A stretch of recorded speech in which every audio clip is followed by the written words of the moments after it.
the most successful companies have cultures focused around their people, their customers, and purpose, some higher purpose. And I thought that sustainability was a real opportunity because we could make a difference. We have one world and we have an obligation to help that world.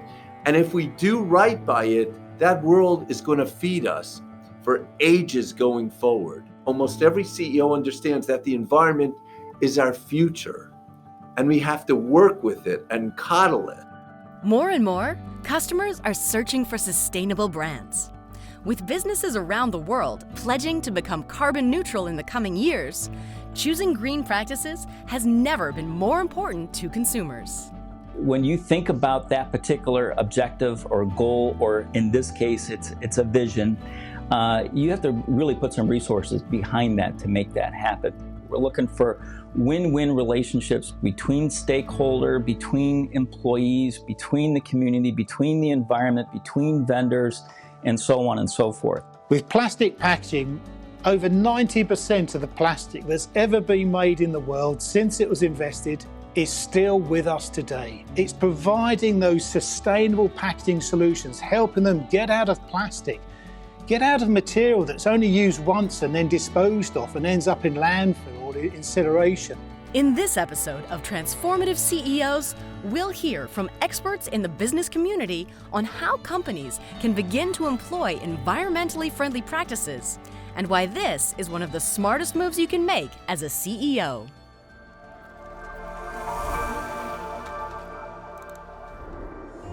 What is a transformative CEO? Robert Rees, co-author of The Transformative CEO, has devoted his career to helping people learn from America's top CEOs. He defines it as this: a transformative CEO creates new value that reinvigorates a company, reinvents an industry, or reboots society.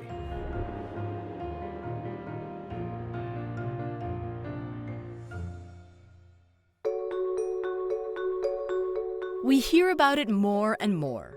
Organizations implementing greener practices, using ethically sourced materials, and making an effort not to pollute the earth. Today, consumers are searching for eco-friendly brands that they can feel good about supporting. Climate change is already happening. Human activities are changing the Earth's climate, warming the planet at an alarming rate, contributing to extreme weather events, and threatening resource security. While science tells us that climate change is irrefutable, it also tells us that it isn't too late to slow the trend. About 74% of U.S. adults say that the country should do anything it takes to protect the environment. But policy doesn't reflect these beliefs. The United States Environmental Protection Agency, also known as EPA, has put some restrictions on businesses with the Clean Air Act, Clean Water Act, and the Toxic Substances Control Act. But many scientists and policymakers argue that there should be more checks and balances in place for corporations. According to the Carbon Majors report, just 100 businesses are responsible for 71% of global emissions. As high producers of harmful materials that end up in landfills, the business community has a unique responsibility to self-regulate. Miles Roberts, GCEO of DS Smith, has transitioned to green packaging solutions in his own business, reducing the company's carbon footprint. We've got a real problem with plastic contamination in the environment in which we live. With plastic packaging, over 90% of the plastic that's ever been made in the world since it was invented is still with us today. A lot of it either can't be recycled, or if it can be recycled, is extremely difficult to recycle. So guess what? It ends up in landfill. It ends up in the rivers. It ends up in the ocean. Some CEOs haven't made protecting the environment a priority, arguing that investing in green practices will cost them too much money. Some industries in particular have a larger carbon footprint than others. The technology industry is responsible for 3.5% of global emissions. For context, that's more than the aviation industry. Dan Hesse is the former CEO of Sprint, and while he was with the company, he turned his attention toward creating eco-friendly smartphones. I looked at our industry at Sprint, and just e-waste alone in the wireless industry, in terms of the number of phones that were discarded every year, because actually what we did as an industry is we encouraged our customers to get rid of their old phones and replace them with new ones, trade them in all the time. And of course, the wireless network is just one big computer, uses a tremendous amount of energy, and you can go on and on. Many smartphones contain mercury and cadmium, which have been known to contribute to severe weather events while posing health risks to humans and wildlife. Despite this evidence, it's sometimes difficult for CEOs to get investors and shareholders on board with green practices. All of these things, generally I would mention them to investors, quarterly calls or what have you. I never got a question. The investors really didn't care. Sometimes I might get a little bit of pushback. And so it was not what shareholders were looking for at the time. Many businesses around the world have transitioned away from overtly harmful practices, like the overuse of plastic bags, and reducing the use of one-time only products, like disposable cups and utensils. The key, though, is to combine these efforts with long-term planning. Bob Fish, co-founder and CEO of Big Coffee, says that the real challenge is coming up with practices that lend themselves to lasting sustainability. Although we're interested in environmentalism, I think our broader way of saying that is that we're just really interested in sustainability, both for the planet and for people as a population. Bob believes that by investing in sustainable practices, it's possible to make significant improvements to America's working culture for employees, vendors, farmers, and everyone involved in the manufacturing process. We have a grand vision, and that's to change and improve workplace culture in America by 2028. Building relationships in coffee-producing countries and with farmers became very, very important to us. So we have another objective, and that's to be 50% farm direct by 2023 and then 100% by 2028. But what farm direct means is that we take money away from brokers, right? A farmer produces, sells to a broker, sells to another broker, sells to another broker, and then it ends up at a roaster and then a retailer. Coffee's at risk a little bit where both climate change and the commodities marketplace are running farmers out of business. And so we're looking to secure sourcing with direct relationships. Environmentally friendly practices are becoming increasingly common in business.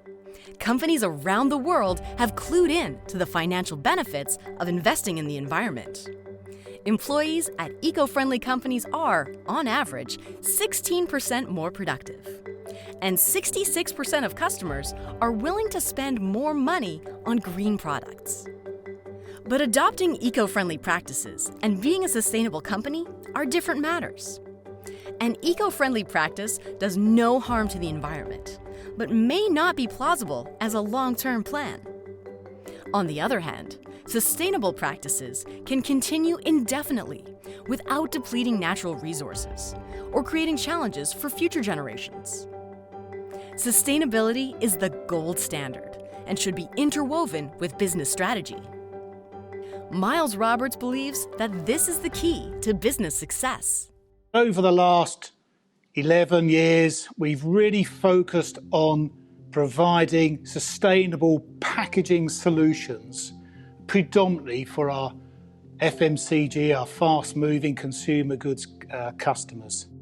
The heart of the company is providing packaging, fibre-based packaging, sustainable solutions, really for these consumer goods companies. Very much believe, and myself and my management belief, is about a long-term strategy, about having a sustainable business. And we looked at our business and we thought, what's the right business for us to focus on? We can't do everything for everybody. So what's the right business? The business that our customers are going to want over them, that we can get all our staff behind, it's got a real purpose in the company, and obviously make the right, an attractive financial return as well.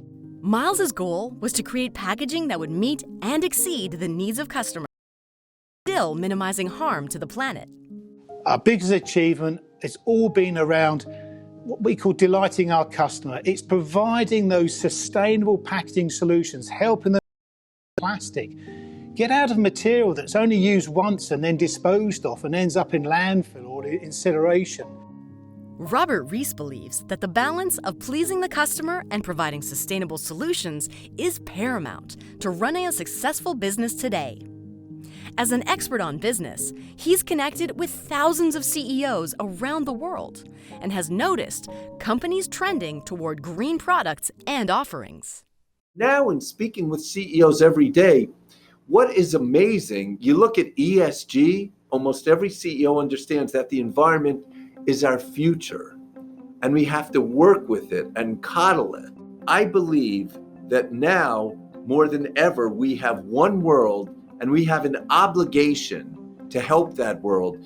And if we do right by it, that world is going to feed us for ages going forward. According to the Stanford Social Innovation Review, more than 90% of CEOs believe that sustainability is important to the success of their business. More and more, they're being driven to create positions that are dedicated to helping the business protect the environment. For example, Chief Sustainability Officers who publish reports on the company's eco-friendly practices, products, and marketing plans. Almost every CEO I speak with agrees that focusing on the environment it's not just the right thing, it's a smart thing, and that's our whole future. For some businesses, protecting the environment can serve as a higher purpose, motivating both employees and customers to do their part. Dan Hesse says that almost all successful businesses need to have a purpose like this in order to survive. As I thought of culture, in my experience, and I think it's been proven, the companies with the most successful cultures, and as a result, the most successful companies, have cultures focused around their people, their customers, and purpose, some higher purpose. And I was looking for that at Sprint in terms of the glue, the good we could do, why people would want to come to work more than just serving customers and making money. And I thought that sustainability was a real opportunity because we could make a difference. When Dan committed Sprint to sustainable practices, they changed the telecommunications industry forever, creating a new model of Samsung that eliminated the majority of harmful components.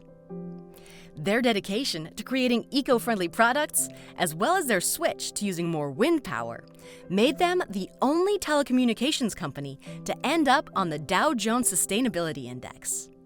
But, as with any new product, Dan had to demonstrate to investors and shareholders why investing in eco-friendly products would garner a worthwhile financial return. We introduced early on phones like the Samsung Reclaim. No one else would. They were made out of biodegradable corn plastics. So you could put them in landfills. They had no cadmium, no mercury, which were different things to do in the industry back then and weren't really appreciated by shareholders. I remember going on Bloomberg once and getting kind of hammered. How can you spend all this time on sustainability and all of these kinds of issues without being able to show what it means to this quarter's profits? But the employees loved it, as did recruiting, new recruits, the kinds of things the next generation cared about. So it was, in my view, it was building the brand, it was differentiating the company.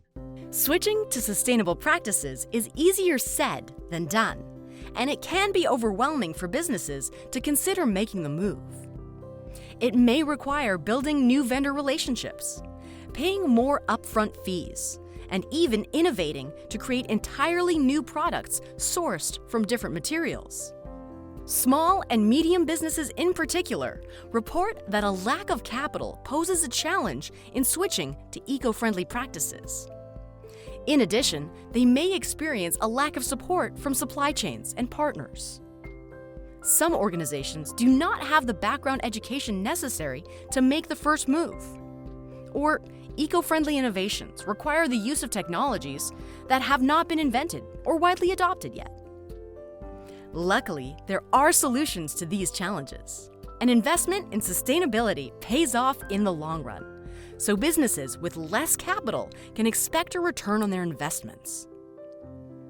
Environmental advisors can offer insight to companies who are unsure of how to begin, especially when it comes to leveraging the power of technology.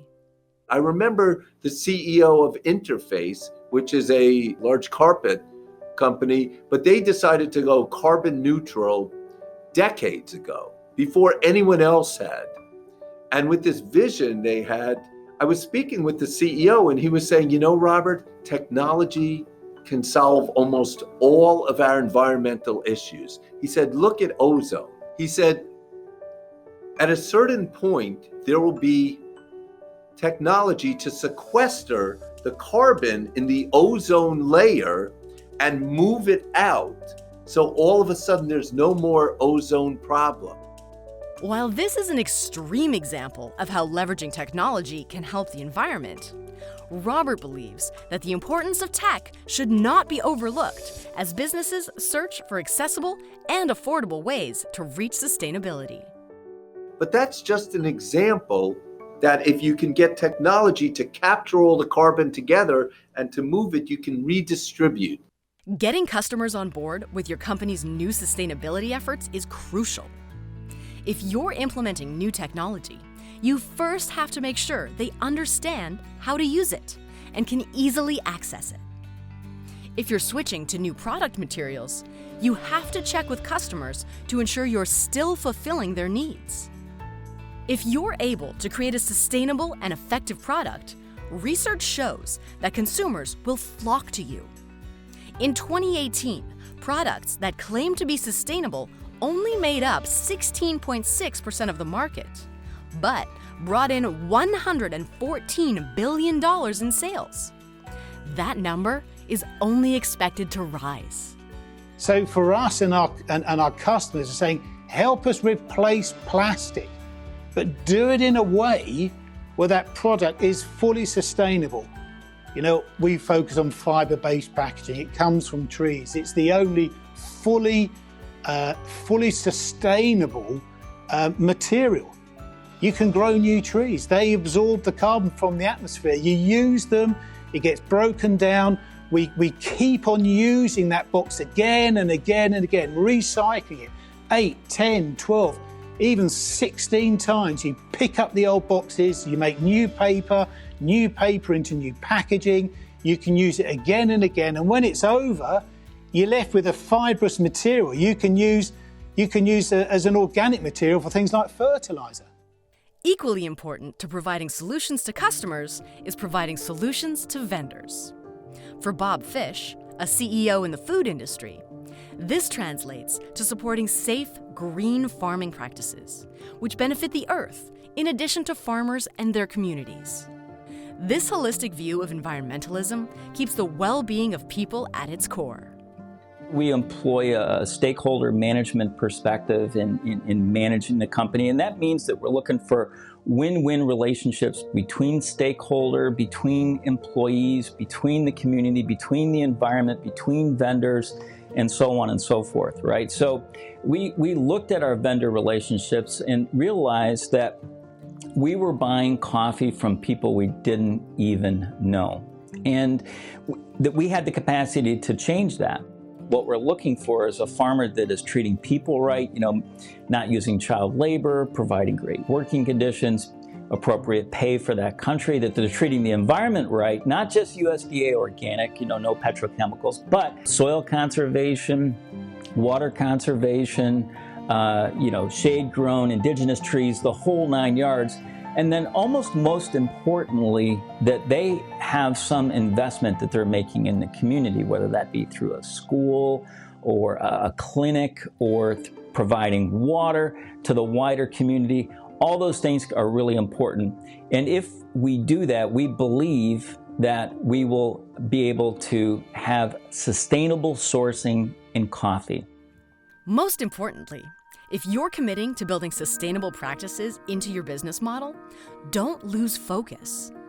At first, it's possible you'll meet some resistance from employees, shareholders, and partners who don't see the value proposition.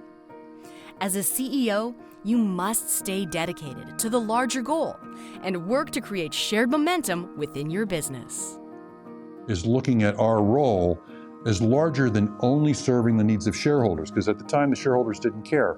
But a lot of our customers cared that we were sustainable, a lot of our employees cared, potential recruits cared, but also we consider our communities. That was, the planet, that was also important as well.